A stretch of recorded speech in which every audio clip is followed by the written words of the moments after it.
I'm Margot Politis. Welcome to Study English IELTS preparation. Today we'll travel to Western Australia to take a look at a famous jarrah forest. And while we're there, we'll learn about words that we use to describe spatial relationships, where things are in relation to one another. Later on, we'll listen to a few proverbs. But first, here's the Western Australian jarrah forest. Our jarrah forest is our reference point. It's our library of information. This is our baseline. This is what we had before we mined. I think some of the outward signs are showing us that it's quite healthy. The proof in the pudding is not you and I sitting here today, but the proof of the pudding might be in 10 years' time, 20 years' time, and whether this forest is flourishing for our children and grandchildren. So far, so good. Dr. Bowger knows a lot about the forest.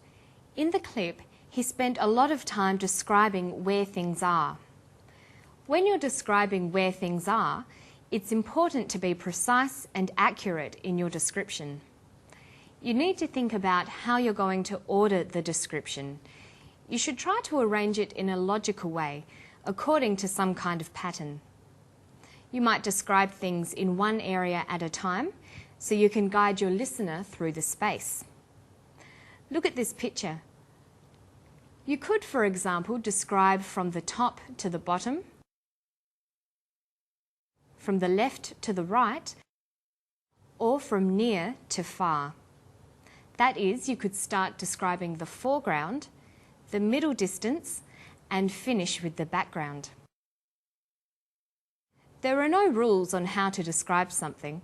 Just make sure that your description is clear and logical. Here is Dr. Bowger again. Notice how he describes the forest area. On our left here, we have a very good example of the jarrah forest, the famous jarrah forest of Western Australia. And on our right here, we have the contrast, which is the mined area. And on this area, we can see the rehabilitation has occurred about 3 years ago. Dr. Bowger uses descriptions like on our left and on our right. He helps us understand the location of things by using the preposition on, along with a noun phrase.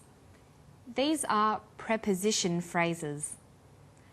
When we want to describe where things are, we usually use preposition phrases. Let's look at some of the common prepositions you can use to describe where things are.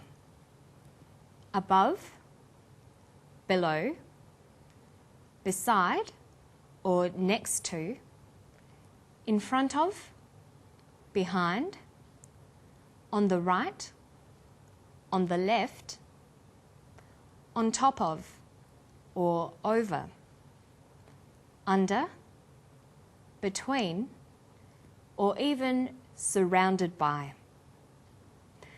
Let's listen to Dr. Bowger once more. As well as using these prepositions, he uses another word to show exactly where things are. Can you hear it? On our left here, we have a very good example of the jarrah forest, the famous jarrah forest of Western Australia. And on our right here, we have the contrast, which is the mined area. And on this area, we can see the rehabilitation has occurred about 3 years ago. He says, on our left here, on our right here. Here is an adverb.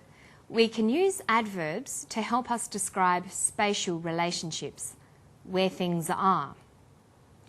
The two most useful ones are here and there.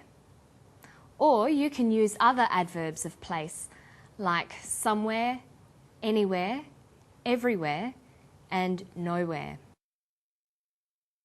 In today's clip, Dr. Bowger is not just telling us where things are, he's also trying to compare the different areas. If you're trying to compare two or more things, a good description needs a starting point. What's Dr. Bowger's starting point? Our jarrah forest is our reference point. It's our library of information. This is our baseline. This is what we had before we mined. His starting point is the Jarrah Forest. He calls it his reference point, his baseline. He means that he can compare other landscapes to this particular Jarrah Forest. Okay, so we've looked at some words you can use to describe spatial relationships in a description. If you need more help, just go to our website. Learning new words is an ongoing process. It's good to learn words in phrases because they are used in a certain way. Sometimes we come across more unusual groups of words. Listen to the clip and see if you can hear an unusual expression. On our left here, we have a very good example of the Jarrah Forest, the famous Jarrah Forest of Western Australia. And on our right here, we have the contrast, which is the mined area.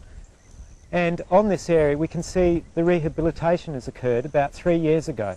This is world's best practice. Our Jarrah Forest is our reference point. It's our library of information. This is our baseline. This is what we had before we mined. I think some of the outward signs are showing us that it's quite healthy. The proof in the pudding is not you and I sitting here today, but the proof of the pudding might be in 10 years' time, 20 years' time, and whether this forest is flourishing for our children and grandchildren. So far, so good. Dr. Bowger says, the proof of the pudding. The full saying is, the proof of the pudding is in the eating. Can you guess what that means? The proof of the pudding is in the eating. A pudding is a soft, sweet dessert. The saying says that you can't tell if the pudding is good until you taste it.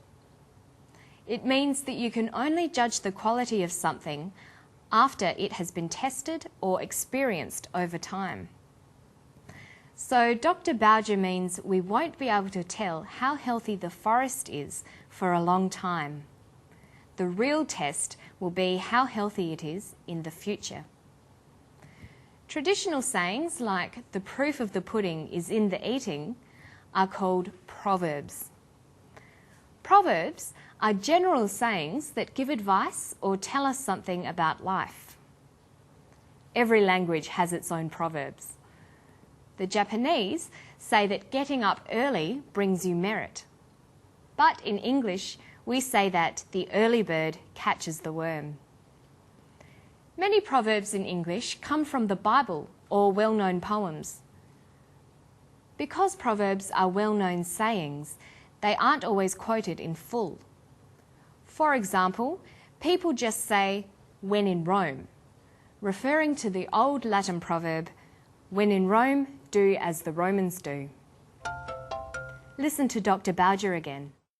The proof in the pudding is not you and I sitting here today, but the proof of the pudding might be in 10 years' time, 20 years' time, and whether this forest is flourishing for our children and grandchildren. He just says the proof of the pudding.